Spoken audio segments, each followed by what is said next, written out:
हम chapter number 2 start करने वाले हैं।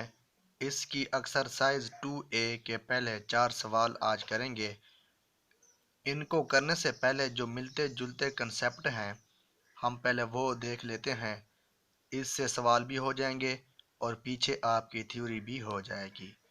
हम सबसे पहले जो डेफिनेशन है रेशनल नंबर की वो मैं आपको कराता हूँ। अगर आप बुक में देखें रेशनल नंबर जिसको ज़ाहिर करते हैं क्यू से R numbers that include integers and fraction. या आप उसकी जगह एक और डेफिनेशन भी कर सकते हैं। The number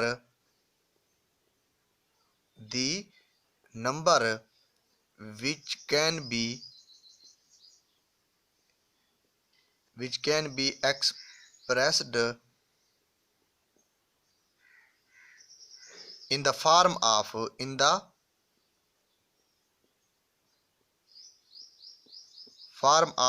P over Q, where P and Q belong to set of integer। अब P over Q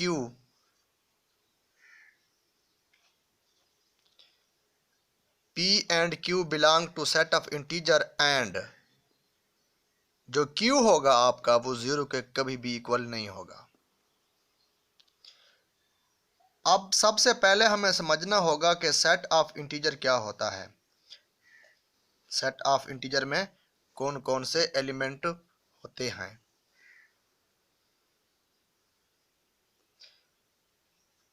0, 1, 2, 3 up to so on. -1, -2, -3 up to so on. अब ये सेट ऑफ इंटीजर है। इसको एक और भी तरीका है 0 +-1 +-2 +-3 अप टू सो ऑन। जब शुरू में मैंने लिखा था P over Q तो अब तारीफ कहती है कि ऐसा नंबर जो P over Q की फॉर्म में होगा, यानी कि जिसको हम P/Q की शक्ल में लिख सकते हैं और P और Q दोनों इंटीजर में से आएंगे। अपनी मर्जी के कोई भी दो नंबर उठा लो, मैं एक -1 उठाता हूँ, देखें सेट के अंदर पड़ा हुआ है ओवर। मैं दूसरा उठाता हूँ 3, देखें ये दो नंबर हैं +-3 के, मैं 3 उठा लेता हूँ। अब देखें Q3 है, 0 के बराबर नहीं है, तो इट मीन डेफिनेटली जो नंबर हमें मिला है ये क्या है, हमारे पास एक रेशनल नंबर है। क्या है? रेशनल नंबर है। अगर कभी ऐसा हो कि -1 नीचे, ये भी तो एक इंटीजर है, अगर मैं रख देता हूं तो ये रेशनल नंबर नहीं होगा, ये रेशनल नंबर नहीं होगा, क्योंकि डेफिनेशन में है कि आप 0 Q की जगह नहीं रख सकते। P over Q में P को 0 रख सकते हैं। अगर 0 over -1 हो तो ये एक रेशनल नंबर होगा, ये एक रेशनल नंबर होगा। अब P over Q में ये जो P होता है इसको बोलते हैं नोमिनेटर, और जो Q है इसको बोलते हैं डिनोमिनेटर।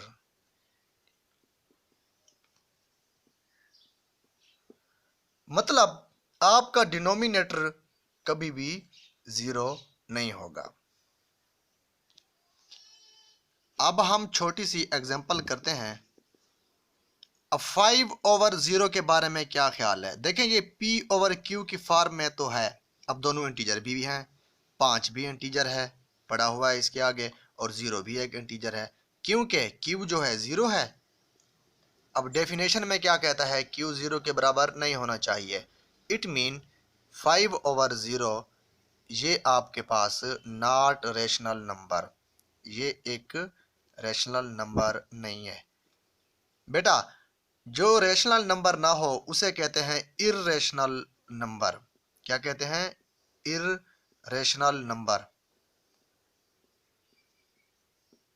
ये आपकी लेवल नहीं है, सिर्फ आपको कंसेप्ट होना चाहिए। देखें, अगर लिखा हो 2/3 का जजर, अब ये चीज जो है सेट ऑफ इंटीजर में नहीं है, लेकिन दोनों चीजें कहाँ होनी चाहिए थी एक्चुअली?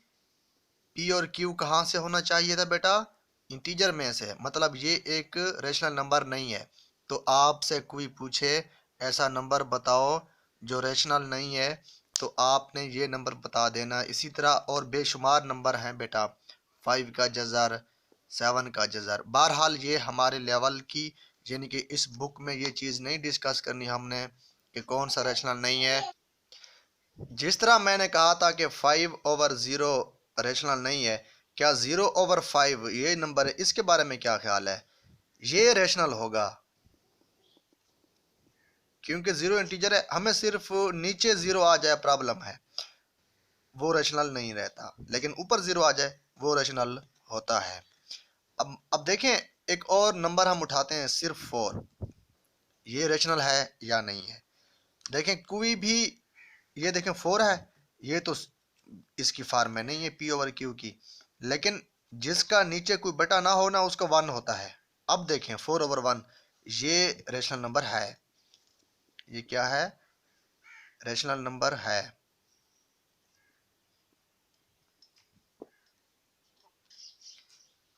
अब क्वेश्चन नंबर 1 में वो हमसे पूछता है कि which of the following are rational numbers. अब कौन से इनमें से रेशनल नंबर हैं? आइए हम इनको बारी बारी चेक करते हैं। अब हम 3 की बात करते हैं। देखें, मैंने कहा था कि जिसका कोई बटा ना हो वो हम 1 लिख सकते हैं, मतलब ये P/Q की फॉर्म में है, तो आपने इसका जवाब देना है कि ये रेशनल है। अच्छा, जब दूसरे को हम देखते हैं 3/1,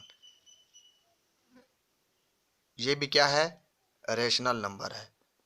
बेटा हमें प्रॉब्लम वहां आएगी नीचे अगर जीरो आ जाएगा। ये देखें नीचे जीरो है, हम लिखेंगे एज, इसका जवाब में लिखना है as Q is equal to 0, so it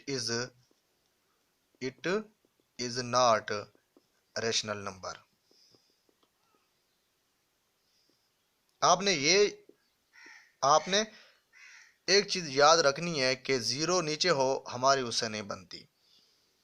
-3/1 rational number है, क्योंकि हमें तो मसला नीचे जीरो से है। जीरो ऊपर है, रेशनल नंबर है, क्योंकि हमें तो प्रॉब्लम तब आएगी जब नीचे जीरो हो। ये भी जवाब इसका क्या है? रेशनल नंबर है। ये भी रेशनल नंबर है। क्या ख्याल है इसके बारे में? ये देखें, as Q is equal to 0, so it is not rational number.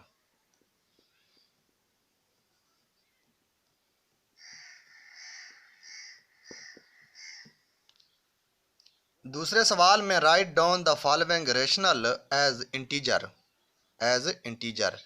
Integer में नंबर कौन से होते हैं? वो होता है z के बराबर और एलिमेंट पड़े हुए हैं 0 +-1 +-2 +-3 अप टू सो ऑन। 0 है और उसके अलावा नेगेटिव नंबर है और पॉजिटिव नंबर है, सेट ऑफ इंटीजर बन जाता है। मतलब वो कहता है कि ये रेशनल हैं, जाहिर बात है P/Q की शक्ल में है, इन चारों में कहीं भी नीचे जीरो नहीं है, तो वो ये कहता है कि इनको इंटीजर में आप लिखें, इंटीजर में कन्वर्ट करें। तो आप लोगों ने सिर्फ इसका जो नीचे वाला है Q, क्योंकि इन जनरल रेशनल नंबर क्या होता है P/Q की शक्ल में, आपने नीचे वाला जो भी चीज़ें ख़त्म कर देनी है, साथ इसका क्या आएगा? जवाब आएगा। इसी तरह आपने इसका 1 जो है ना ख़त्म कर देना है, -5 इसका क्या आएगा? जवाब आएगा। इसी तरह 1 ख़त्म कर देना है, -9 इसका जवाब आ जाएगा। इसी तरीके से ये देखें, माइनस माइनस ख़त्म हो जाएगी, ये 21/1 लिखा हुआ है, तो इसका क्या जवाब आएगा? 21। अब क्वेश्चन नंबर 3 में write down the rational number whose numerator is -7 cross 2 and whose denominator is 21-2। देखें, जो नंबर रेशनल होता है वो p बटे q की शक्ल में होता है। हमने कहा था जो p ऊपर वाला होता है उसको नाम देते हैं हम नोमिनेटर का। फिर हमने कहा था कि जो नीचे वाला होता है उसको हम नाम देते हैं डिनोमिनेटर का। अब ये देखें, सवाल में हमें नोमिनेटर भी दिया गया है और डिनोमिनेटर भी दिया गया है। हमने सिर्फ इनको उनकी जगह पे रख देना है, जवाब आ जाएगा। अब जब हम इसको सॉल्व करेंगे तो हम लिखेंगे, अब ये यहां से सॉल्यूशन है, नोमिनेटर इज इक्वल टू क्या है, -7 क्रॉस 2। -7 क्रॉस 2 ये एक्चुअली किस चीज़ के इक्वल आता है, -14 के। इसको आपने हल कर लिया। फिर डिनोमिनेटर के बारे में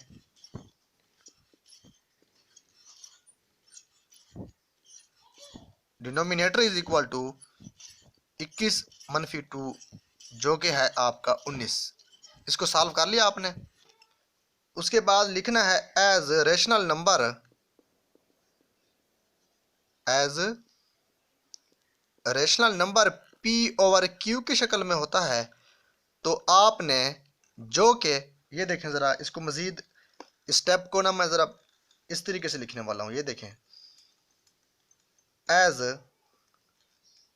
rational number, as rational number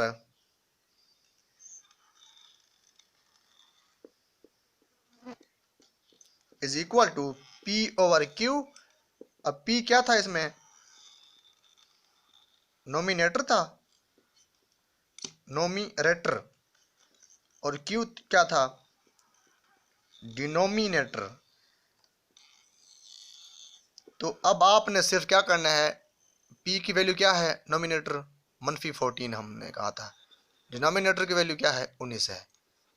तो ये देखें, अब वो नंबर जिसका नोमिनेटर ये था और डिनोमिनेटर ये था, जब हमने इसको सॉल्व किया, सॉल्व करने के बाद हमें क्या मिला, ये जवाब मिला। तो ये इसी तरीके से आपका तीसरे का क्या है, जवाब है। अब देखें, चौथे के पहले पार्ट में ये बिल्कुल वैसे है जैसे क्वेश्चन नंबर 3 था। अब इसमें भी जो नोमिनेटर है और डिनोमिनेटर है इसको पहले सिंपल कर लेना है, और जो नोमिनेटर है उसको p की जगह रख लेना है आपने, और जो डिनोमिनेटर है उसको q की जगह रख लेना है। ये देखें, फोर्थ ए पार्ट में नोमिनेटर दिया गया था आपका 15-4, इसको मैंने सॉल्व किया, ये 11 आया है। डिनोमिनेटर क्या था, 37 क्रॉस इंटू -2, इसको सॉल्व किया, -74 आया। फिर हमने कहा था क्योंकि जो रेशनल नंबर होता है वो p ओवर q की शक्ल में होता है। अब p क्या होता है, हमारा नोमिनेटर होता है। आप चाहें तो आगे लिख भी सकते हैं, इज इक्वल टू, यहाँ जिस तरह पिछला सवाल हमने किया था ये भी ठीक है, इस तरीके से भी ठीक है। जो पिछला सवाल है सिर्फ करना क्या है, इज इक्वल टू डालना है और लिखना है नोमिनेटर ओवर डिनोमिनेटर, फिर ये वैल्यू ला देनी है आपने, 11 ओवर -74। अब दूसरे पार्ट को यहीं से एक्सपेंड करते हैं हम। अब दूसरे पार्ट में क्या चीज़ है, अब जो फोर्थ का दूसरा पार्ट है वो कहता है express the above rational number with a positive denominator. अब उसने डिनोमिनेटर की बात की है, कहता है ये जो नंबर आया है जो कि आया था 11 ओवर 74, इसको आप लोगों ने जो उसका डिनोमिनेटर है उसको पॉजिटिव करना है। अब अबव मीन जो नंबर ये है, दूसरे का सॉल्यूशन, एज ये नंबर है हमारे पास। अब क्वेश्चन में जो मेन चीज़ की है उसने, वो कहता है कि डिनोमिनेटर को जो है ना वो पॉजिटिव बनाना है आप लोगों ने, ये माइनस ख़त्म करनी है दूसरे लफ्ज़ में। तो इज इक्वल टू 11 ओवर -74। देखें, हम ज़र्ब देते हैं -1 से और ज़र्ब देते हैं -1 से। Is equal to. ऐसा क्यों किया? क्योंकि जो चीज़ क्योंकि मैथमेटिक्स में जो चीज़ आप ऊपर ज़रब देते हो नीचे भी, ताकि ये कट के बैलेंस होके वही चीज़ आ जाती है। ऐसा कभी भी नहीं कर सकते आप कि -1 से आप नीचे तकसीम कर देते हैं, इसलिए। अच्छा ये देखें, अब ये ऊपर ज़रब दें, ये 11 है और ये -1 है, तो ये -11 आ गया, तो क्या आ गया? -11। अब ये याद रखना, माइनस ज़रब खाती है जब माइनस से, तो जवाब आता है वो जमा की शक्ल में आता है, तो एक तो जमा आ गया। अब 74 ज़रब 1 74 ही आएगा। तो अब देखें, वो कहता है कि डिनोमिनेटर को आप चौथे के दूसरे पार्ट में कि आपने पॉजिटिव करना है। ये देखें, पॉजिटिव का साइन है, ठीक है ना, ये क्या है? हमारा जवाब है।